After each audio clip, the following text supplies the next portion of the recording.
जिस बच्चे की बुद्धि लब्धि 90 से 110 के बीच में है वह बालक कैसा है। क्वेश्चन ये है कि जिस बच्चे की बुद्धि लब्धि 90 से 110 के बीच में है वह कैसा बालक है। तो सामान्य बुद्धि वाला बालक है, प्रखर बुद्धि वाला बालक है, उत्कृष्ट बुद्धि वाला बालक है, या प्रतिभाशाली बुद्धि वाला बालक है। तो कैसा बालक है। तो ध्यान रखेंगे दोस्तों, जिसकी बुद्धि लब्धि 90 से 110 तक है वो सामान्य बुद्धि वाला बालक है। दूसरा क्वेश्चन है, बच्चे के लिए निःशुल्क एवं अनिवार्य शिक्षा का अधिकार अधिनियम कितने वर्ष के बच्चों के लिए लागू है। जो निःशुल्क अनिवार्य शिक्षा के लिए अधिनियम बनाया गया है वो कितने वर्ष तक के बच्चों के लिए लागू है। 6 से 14 वर्ष के बच्चों के लिए, 7 से 13 वर्ष के बच्चों के लिए, 5 से 11 वर्ष, या 6 से 12 वर्ष। काफ़ी इंपॉर्टेंट क्वेश्चन है जो परीक्षा में काफ़ी बार आ चुके हैं और बार बार परीक्षा में ये पूछे जाते हैं, तो काफ़ी अपने आप में महत्वपूर्ण क्वेश्चन है। तो इसका सही उत्तर होगा दोस्तों 6 से 14 वर्ष तक के बच्चों के लिए निःशुल्क शिक्षा का प्रावधान है, अधिनियम है। तीसरा क्वेश्चन है, एक बच्चे की बुद्धि लब्धि, या फिर सीधा कह सकते हैं बुद्धि, एक बच्चे की बुद्धि और विकास के अध्ययन की सर्वाधिक अच्छी विधि कौन सी है। तो कोई बच्चा है उसकी बुद्धि और विकास के अध्ययन की सर्वाधिक अच्छी विधि कौन सी होगी। मनोविश्लेषण विधि, तुलनात्मक विधि, विकासीय विधि, या सांख्यिकी विधि। कौन सी विधि सबसे अच्छी हो जाएगी। आप चैट बॉक्स में साथ के साथ उत्तर दे सकते हैं दोस्तों। चलो देखिए, इसकी सबसे अच्छी विधि होगी दोस्तों विकासीय विधि। उसके बाद में अगला प्रश्न है, चौथा प्रश्न है, गार्डनर ने 7 बुद्धि का अधिनियम निर्धारित किया। तो गार्डनर के जो बुद्धि के अधिनियम है वो 7 हैं, इनमें से कौन सा नहीं है। काफ़ी इंपॉर्टेंट क्वेश्चन है, सभी बार बार परीक्षा में पूछे जा चुके हैं, अपने आप में इंपॉर्टेंट है सभी। तो स्थान संबंधी बुद्धि, भावनात्मक बुद्धि, या अंतर्वैयक्तिक बुद्धि, या फिर भाषात्मक बुद्धि। तो ध्यान रखेंगे गार्डनर के जो 7 बुद्धि के अधिनियम है उनमें से किस के बारे में इसमें नहीं है। तो ध्यान रखना दोस्तों, इसमें यहाँ भावात्मक बुद्धि गार्डनर ने नहीं दिया। तो देखिए गार्डनर के जो 7 बुद्धि के अधिमान है, तो अधिमान में आपके स्थान संबंधी बुद्धि है, अंतर्वैयक्तिक बुद्धि है, भाषात्मक बुद्धि है, लेकिन भावात्मक बुद्धि नहीं दी है गार्डनर ने। अगला 5वां प्रश्न है, यदि एक बच्चे की मानसिक आयु 5 वर्ष तथा वास्तविक आयु 4 वर्ष है तो उस बच्चे की बुद्धि लब्धि कितनी होगी। तो उसकी IQ कितनी होगी, ये क्वेश्चन किया है। तो 125, बी है 80, सी है 120 और डी है 100। तो कितनी होगी दोस्तों। तो ये आपकी 125 हो जाएगी। अगला क्वेश्चन है, 6वां क्वेश्चन है, मनोविज्ञान शिक्षा का आधारभूत विज्ञान है। मनोविज्ञान शिक्षा का आधारभूत विज्ञान है, यह किसने कहा। देखिए हर बार परीक्षा में कथन जरूर आते हैं दोस्तों, हर बार की परीक्षा में कथन पूछे जाते हैं और इम्पोर्टेंट कथन ही हम आपके लिए लेकर के आए। तो इसमें देखिए BS स्किनर, या फिर BN झा, स्किनर, या डेविस, या वुडवर्थ। तो इसका सही उत्तर हो जाएगा दोस्तों आपका स्किनर। स्किनर का यह कथन है, स्किनर ने कहा है कि मनोविज्ञान शिक्षा का आधारभूत विज्ञान है, ये स्किनर ने कहा है। और व्यवहारवाद किसने कहा है, वाटसन ने। अगला क्वेश्चन है, व्यवहारवाद के जनक माने जाते हैं। 7वां क्वेश्चन है, हिंदी अक्षरों को बालक किस आयु में पहचानने लगते हैं। तो हिंदी अक्षरों को 3 वर्ष में, 4 वर्ष में, 5 वर्ष में, या 6 वर्ष में। जो हिंदी के अक्षर हैं उनको बालक किस वर्ष में पहचानने लगते हैं। तो इसका सही उत्तर होगा 5 वर्ष में। हिंदी के अक्षरों को 5 वर्ष में बालक पहचान करने लग जाता है। अगला क्वेश्चन है 8वां, काफी इंपॉर्टेंट क्वेश्चन है और कई बार परीक्षा में आ चुका है। एलेक्सिया है, तो एलेक्सिया क्या है दोस्तों। पढ़ने की अक्षमता, लिखने की अक्षमता, सीखने की अक्षमता, या फिर सुनने की अक्षमता।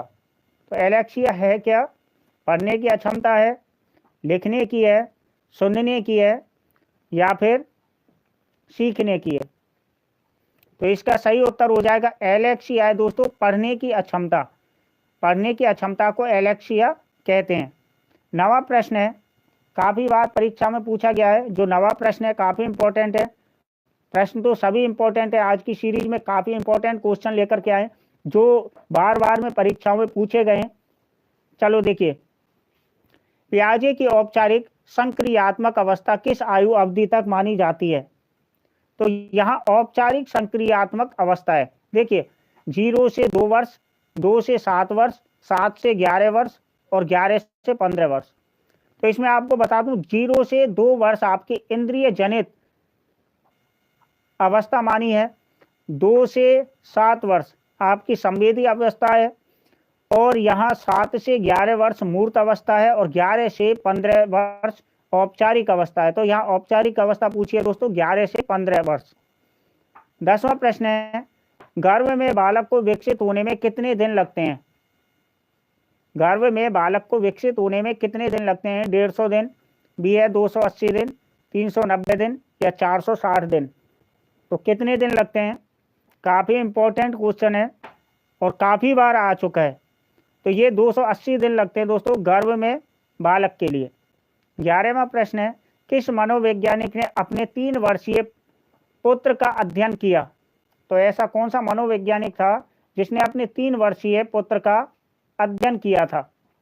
पेस्टोलॉजी ने, वाटसन ने, स्टेनले हॉल ने या फिर जेम्स सल्ली ने? तो यहाँ देखिए कौन था, जैसे पावलव और थॉर्नडाइक, तो उनके बारे में पूछा जाता है, जैसे कोलर, उनके बारे में पूछा जाता है कि कौन सा मनोवैज्ञानिक है जिसने अध्ययन किया था। तो पावलव ने किस पर किया था दोस्तों? ये मेन कमेंट्स बॉक्स में बताना है आपको। तो थॉर्नडाइक ने बिल्ली पर किया था, पावलव ने कुत्ते पर किया था। चलो इसका सही उत्तर है दोस्तों पेस्टोलॉजी, जिसने अपने बालक पर, अपने बच्चे पर ही अध्ययन किया था। एक स्किनर भी है दोस्तों जिसने चूहे पर अध्ययन किया था। 12वां क्वेश्चन है, बालक का विकास होता है। तो बालक का विकास होता है, ये कैसे होता है? और ये क्वेश्चन तो आप एक तरह से मोस्ट लगा लीजिए, इस पर बहुत ज़्यादा इंपॉर्टेंट है, अपने आप में काफ़ी ज़्यादा इंपॉर्टेंट है। तो यहाँ सिर से पैर की ओर, पैर से सिर की ओर, या दोनों ओर से, या इनमें से कोई नहीं। तो यहाँ विकास के बारे में बात की जा रही है, बालक के विकास के बारे में, बाल विकास के बारे में बात की जा रही है। तो यहाँ आपका सही उत्तर हो जाएगा दोस्तों सिर से पैर की ओर बाल विकास होता है। ध्यान रखेंगे, सिर से पैर की ओर बाल विकास होता है। 13वां प्रश्न है, विकास के संबंध में गलत कथन है। विकास के संबंध में गलत कथन कौन सा है? विशिष्ट से सामान्य की ओर विकास होता है, या सार्वभौमिक प्रक्रिया है, या दिशा सिर से पैर की ओर होती है, या वर्तुलाकार गति होती है। तो विकास अगर पूछा जाए तो विकास तो निरंतर होता रहता है, जो मानसिक विकास है वो निरंतर होता रहता है। देखिए यहाँ विकास में एक गत्यात्मक या लंबवत इस तरीका से पूछा जा सकता है और वो सभी के आंसर अलग अलग होंगे। तो यहाँ केवल पूछा है विकास के संबंध में गलत कथन कौन सा है। तो विशिष्ट से सामान्य की ओर विकास नहीं होता, सामान्य से विशिष्ट की ओर विकास होता है दोस्तों। और विकास सार्वभौमिक प्रक्रिया, सभी में विकास की प्रक्रिया चलती रहती है और विकास की दिशा होती है वो सिर से पैर की ओर होती है। और विकास कभी सीधा नहीं होता, वर्तुलाकार होता है, एक स्प्रिंग जैसी आकृति में होता है। तो यहाँ विशिष्ट से सामान्य की ओर ये गलत है, तो सामान्य से विशिष्ट की ओर होगा। 14वां प्रश्न है, गर्भधान काल की अवस्था नहीं है। तो शेषव अवस्था, डिम्ब अवस्था, बीजकरण या फिर भ्रूण अवस्था। तो गर्भधान काल की अवस्था नहीं है, तो ये काफ़ी इंपॉर्टेंट है। तो इसमें शेषव अवस्था, गर्भधारण की जो समय है वो नहीं है। डिम्ब अवस्था या बीजकरण, भ्रूण अवस्था, ये सभी सही है। अगला क्वेश्चन है 15वां, मानव जीवन की मनोभौतिक एकता कहलाती है। तो मानव जीवन की जो मनोभौतिक एकता है वो क्या कहलाती है? मन तथा शरीर का विकास, शरीर तथा हड्डियों का विकास, शरीर तथा हृदय का विकास, आत्मा तथा मांसपेशियों का विकास। यहाँ पूछा मानव जीवन की जो मनोभौतिक एकता है वो क्या कहलाती है? मानव जीवन की मनोभौतिक एकता। क्वेश्चन की भाषा को अगर हमने समझ लिया क्या कहना चाह रहा है क्वेश्चन, तो तुरंत उसका आंसर मिल जाएगा दोस्तों। कि क्वेश्चन कहना क्या चाह रहा है। तो यहाँ इसका सही उत्तर हो जाएगा मन और शरीर का विकास। उसके बाद में 16वां क्वेश्चन है, गर्भ में सर्वप्रथम निर्माण होता है। गर्भ में सर्वप्रथम निर्माण किसका होता है? ये काफी बार पूछा गया है, पिछली बार परीक्षा में भी आया था दोस्तों। तो इसमें पैर का निर्माण होता है या सिर का, धड़ का या सभी का? तो गर्भ में सबसे पहले निर्माण किसका होता है? काफी बार पूछा गया है। और दोस्तों वीडियो को लाइक जरूर कर दें दोस्तों, शेयर जरूर कर दें अपने अपने ग्रुपों में। काफी इंपॉर्टेंट क्वेश्चन हम आपके लिए लेकर के आए, काफी इंपॉर्टेंट सीरीज है। तो इसमें सबसे पहले जो निर्माण होता है दोस्तों गर्भ में, वो होता है सिर का। अगला क्वेश्चन है 17वां, जन्म के समय शिशु में कितनी हड्डियां होती हैं? ये वही क्वेश्चन हम आपके लिए सेलेक्ट करके लेकर आए हैं जो बार बार परीक्षा में पूछे जाते हैं और बार बार परीक्षा में आते हैं। तो इसका सही उत्तर क्या होगा? यहां पूछा है गर्भ के समय शिशु में कितनी हड्डियां होती है? 206, 230, 270 या 320? तो गर्भ के समय होती है दोस्तों 270 और वयस्क किशोर अवस्था में हो जाती है 206, सभी को पता है। 18वां प्रश्न है, बालक अपनी मां को पहचानना प्रारंभ कर देता है। कब प्रारंभ करता है? 6 माह में, 8 माह में, 9 माह में या 3 माह में? बालक अपनी मां को पहचानना प्रारंभ करता है 3 माह में दोस्तों। 19वां प्रश्न है, बालक के जन्म के समय शिशु के मस्तिष्क का भार होता है। तो बालक के जन्म के समय शिशु के मस्तिष्क का भार कितना होता है? 300 ग्राम, 350 ग्राम, 400 ग्राम या 450 ग्राम? तो इसका सही उत्तर हो जाएगा दोस्तों 350 ग्राम। 20वां क्वेश्चन है, कल्पना जगत में विचरण होता है। कल्पना जगत में विचरण होता है शैशव अवस्था में, किशोर अवस्था में, बाल्यावस्था में या फिर शैशव अवस्था और किशोरावस्था में? तो कल्पना जगत में विचरण कब होता है, किस अवस्था में होता है? ये काफी बार पूछा गया है क्वेश्चन। लाइक जरूर कर दें दोस्तों, जो लाइव देख रहे हैं लाइक कर दें। और काफी इंपॉर्टेंट क्वेश्चन है आपके, काफी इंपॉर्टेंट सीरीज है और काफी क्वेश्चन ऐसे हैं जो बार बार पूछे जाते हैं। तो इसमें होता है दोस्तों आपका शैशव अवस्था और किशोर अवस्था में। उसके बाद में 21वां प्रश्न है, बालक मुख्य अंगों की रंगों की पहचान कर लेता है। तो मुख्य रंगों की पहचान कर लेता है, कब कर लेता है? 5 वर्ष में, 2 वर्ष में, 3 वर्ष में या 4 वर्ष में? मुख्य रंगों की पहचान कब करता है? तो वो करता है दोस्तों 5 वर्ष में मुख्य रंगों की पहचान कर लेता है। अगला क्वेश्चन है, छोटे छोटे वाक्यों को बोलना, 3 पहियों की साइकिल चलाना, यह कार्य किस अवस्था में होता है? तो शैशव अवस्था में, बाल्यावस्था में, किशोरावस्था में या प्रौढ़ावस्था में? तो किस अवस्था में होता है दोस्तों? तो ये होता है आपका शैशव अवस्था में।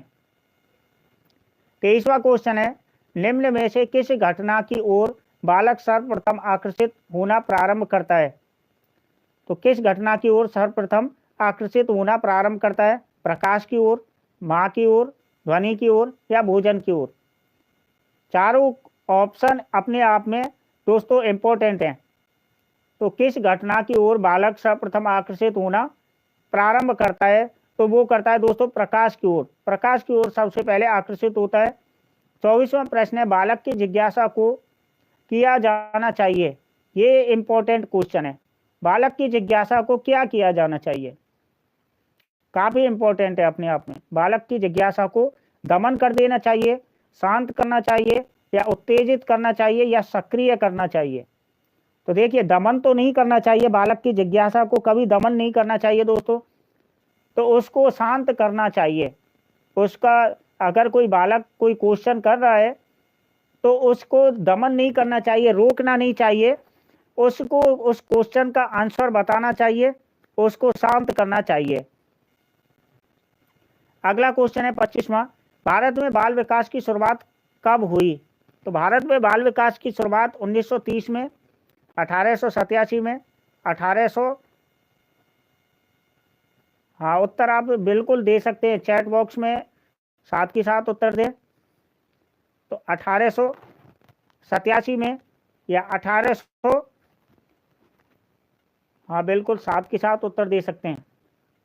79 में या 1590 में? तो यहाँ क्वेश्चन कर रहा है कि भारत में बाल विकास की शुरुआत कब हुई दोस्तों? तो 1930 में बाल विकास की शुरुआत हुई थी। 26वां प्रश्न है, किशोर अवस्था में सामाजिक विकास पर जिसका प्रभाव नहीं पड़ता वह निम्न में से कौन सी है? तो किशोर अवस्था में बाल विकास पर, सामाजिक विकास पर, बाल विकास नहीं है सामाजिक विकास है, तो इसमें किसका प्रभाव नहीं पड़ता? रुचियों का, आवश्यकताओं का, असुरक्षा का या अभिवृत्ति का? तो किसका प्रभाव नहीं पड़ता? देखिए, किशोर अवस्था में आवश्यकताएं होती हैं, रुचियां होती है, अभिवृत्ति होती है और असुरक्षा का प्रभाव नहीं पड़ता है दोस्तों। तो जब किशोर अवस्था आती है उस समय रुचियां भी बढ़ती है, आवश्यकता भी होती है, अभिवृत्ति भी होती है और असुरक्षा नहीं होती। 27वां प्रश्न है, किशोर अवस्था में चरित्र निर्माण कर लें या चरित्र चित्रण कर लें, एक ही बात है। चरित्र निर्माण से जो अवस्था संबंधित है वह निम्न में से है। तो किशोर अवस्था में चरित्र निर्माण से संबंधित कौन सी अवस्था है? परंपराओं को धारण करने की अवस्था। और मेन कमेंट्स बॉक्स में बताएं कि परंपरागत जो अधिनियम बताया है वो किसने बताया है? परंपरागत अधिनियम किसके अनुसार बताया गया है? तो परंपराओं को धारण करने की अवस्था, बी है आधारहीन आत्मचेतना अवस्था, सी है आधारयुक्त आत्मचेतना अवस्था और डी है स्व केंद्रित अवस्था। तो यहाँ क्वेश्चन पूछ रहा है कि किशोर अवस्था में चरित्र निर्माण से जो अवस्था संबंधित है वो कौन सी है? तो यहाँ है दोस्तों, किशोर अवस्था में आधारहीन आत्मचेतना अवस्था। 28वां प्रश्न है, विकास व्यक्ति में नवीन विशेषताएं और योग्यताएं प्रस्फुटित करता है, यह कथन किसका है? तो हर एग्जाम में दोस्तों कथन जरूर पूछे जाते हैं, तो यहाँ विकास के बारे में पूछा है कि विकास व्यक्ति में नवीन विशेषताएं और योग्यताएं प्रस्फुटित करता है, यह कथन किसका है? तो नवीन विशेषताएं और योग्यताएं हरलॉक का, जेम्स ड्रेबर का, मैकडूगल का या मुनरो का? तो ये कथन है दोस्तों हरलॉक का। अगला क्वेश्चन है 29वां, किशोर अवस्था एक नया जन्म है, इसमें उच्चतर और श्रेष्ठतर मानव विशेषताओं का जन्म होता है, यह कथन किसका है? तो किशोर अवस्था एक नया जन्म है। यहाँ नए जन्म की जो बात की है ये जॉन एंड सिम्पसन ने की है, गेसल ने की है, स्टैनली हॉल ने की है या गिडफ्रे ने की है? तो सही उत्तर हो जाएगा दोस्तों स्टैनली हॉल। हमेशा ध्यान रखेंगे जब किशोर अवस्था के नए जन्म की बात होगी तो स्टैनली हॉल का नाम आएगा। ध्यान रखना है, जब किशोर अवस्था के नए जन्म की बात होगी तो स्टैनली हॉल का नाम आएगा, ये ध्यान रखना है।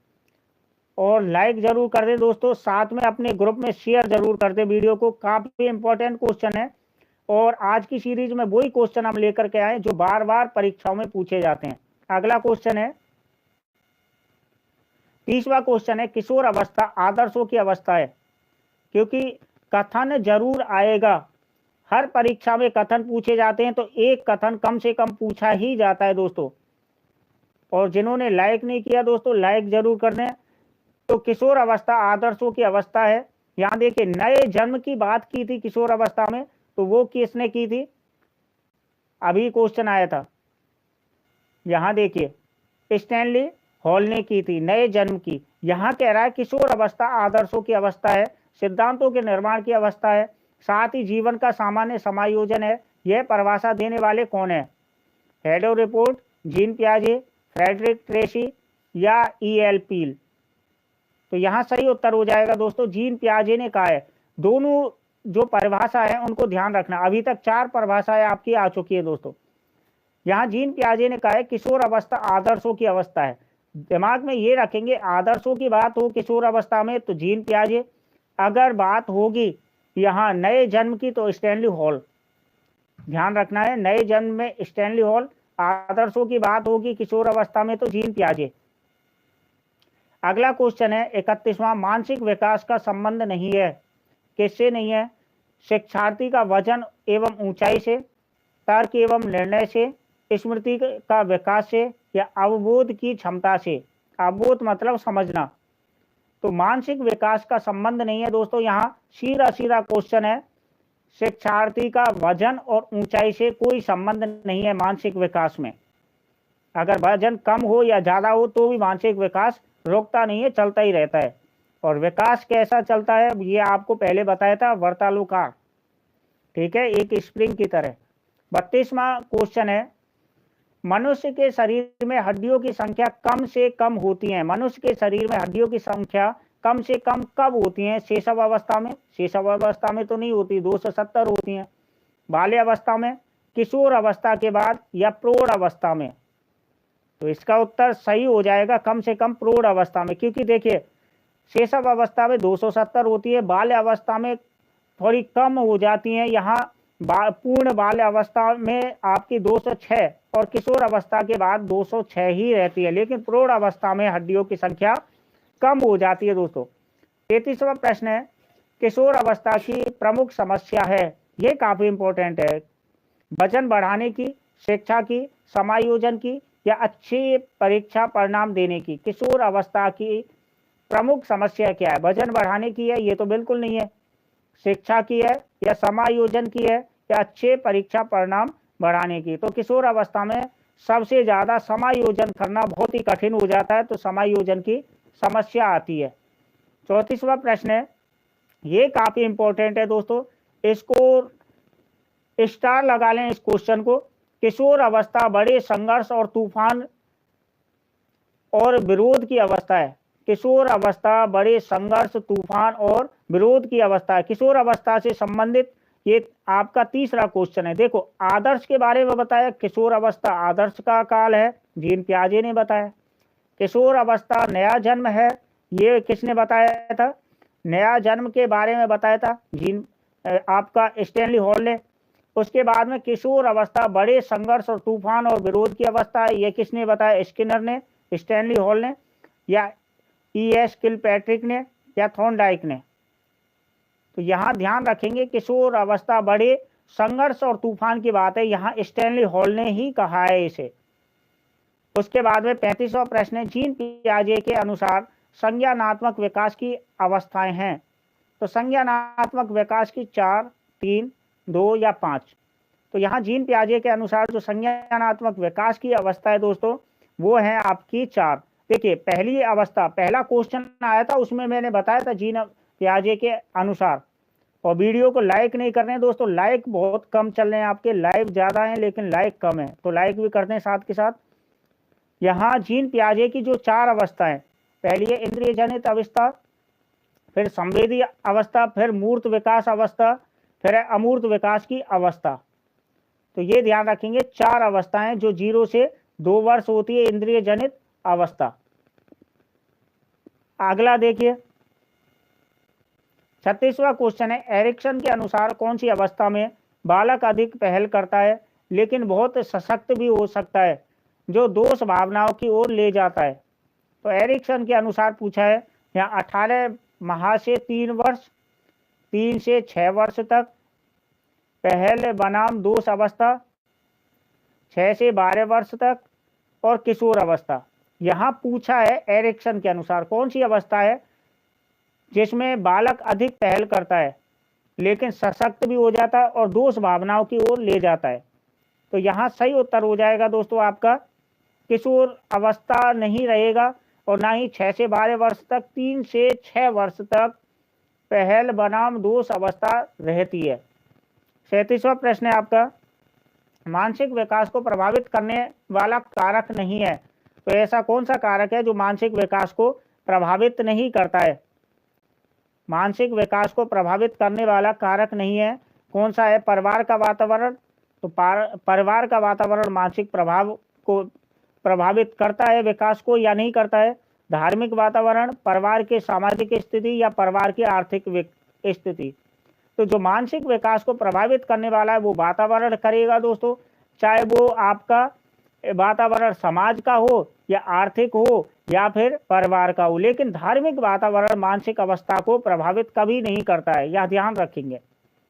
38वां प्रश्न है, नैतिक तर्क की अवस्था सिद्धांत किसने स्पष्ट किया? नैतिक तर्क की अवस्था का सिद्धांत किसने स्पष्ट किया है? कोलबर्ग ने, एरिक्सन ने, फ्राइड ने या फिर पावलोव ने। यहाँ बात हो रही है दोस्तों नैतिक तर्क की अवस्था के सिद्धांत के बारे में। तो नैतिक अवस्था कोलबर्ग, एरिक्सन, फ्राइड या पावलोव। ध्यान रखेंगे नैतिक जो विकास किया है वो कोलबर्ग ने किया और ये विकास 3 अवस्थाओं में किया है। इनके 3 चरण बताए। परंपरागत, यहाँ पहला है पूर्व परंपरागत, दूसरा है परंपरागत और तीसरा है उत्तर परंपरागत। ध्यान रखेंगे कोलबर्ग के अनुसार। 39वां प्रश्न है वंशानुक्रम से संबंधित प्रयोग चूहों पर किसने किया? तो चूहों पर प्रयोग किसने किया? कार्ल पियर्सन ने, मैकडूगल ने, मेंडल ने या फिर पावलोव ने। पावलोव ने तो कुत्ते पर प्रयोग किया था, थॉर्नडाइक ने बिल्ली पर किया था, स्किनर ने अपने बालक पर किया था और चूहे पर भी किया था, लेकिन स्किनर यहाँ पर है नहीं दोस्तों। तो यहाँ मैकडूगल ने मूल प्रवृत्तियां के सिद्धांत बताए थे 14। जो 14 मूल प्रवृत्तियों के सिद्धांत है वो बताए थे मैकडूगल ने।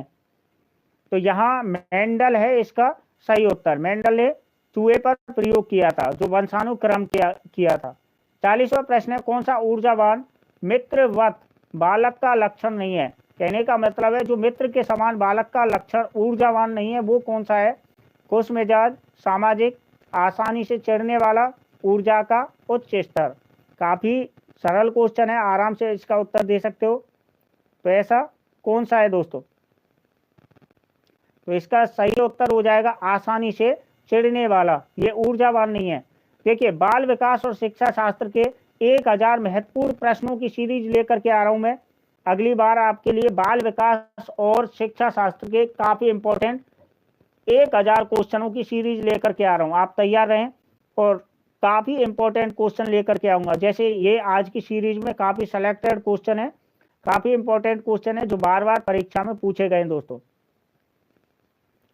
41वां प्रश्न है किशोर अवस्था प्रारंभ होती है? किशोर अवस्था कब प्रारंभ होती है? 10 वर्ष की आयु से, 16 वर्ष की आयु से, 12 वर्ष की आयु से या 18 वर्ष की आयु से?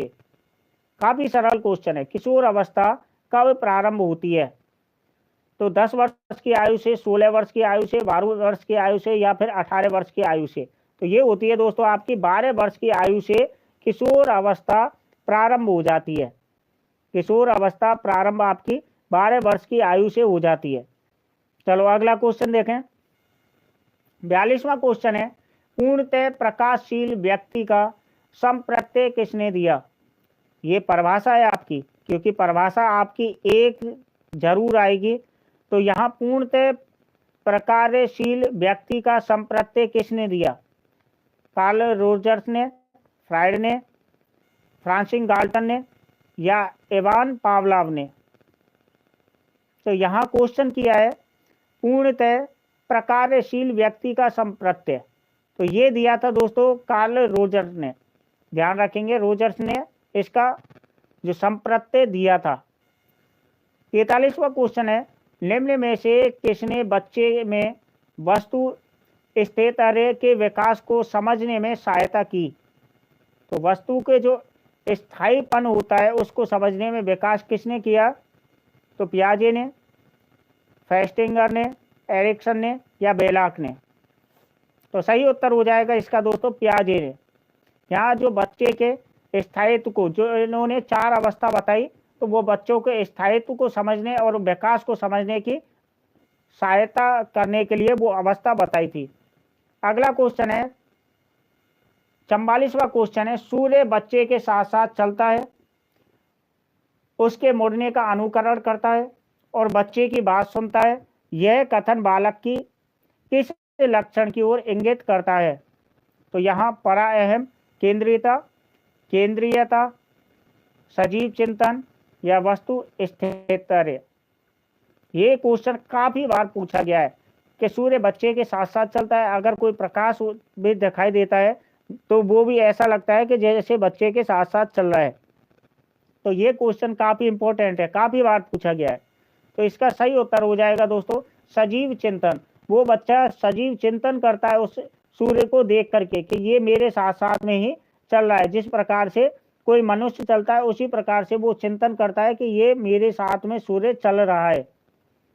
अगला क्वेश्चन है 45वां, किसने यह दावा किया कि सभी भाषाओं में होने वाले सार्वभौमिक गुण जन्मजात होते हैं?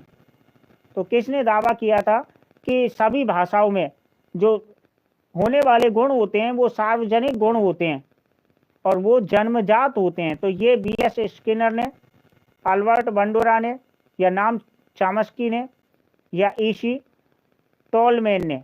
तो एक चीज ध्यान रखना दोस्तों, जब बात आएगी भाषाओं की तो वहां ध्यान रखेंगे नोम चॉम्स्की का। जब बात आएगी भाषाओं की तो वहां नाम चॉम्स्की का। यहाँ सार्वभौमिक गुण बताया है भाषाओं में नोम चॉम्स्की ने।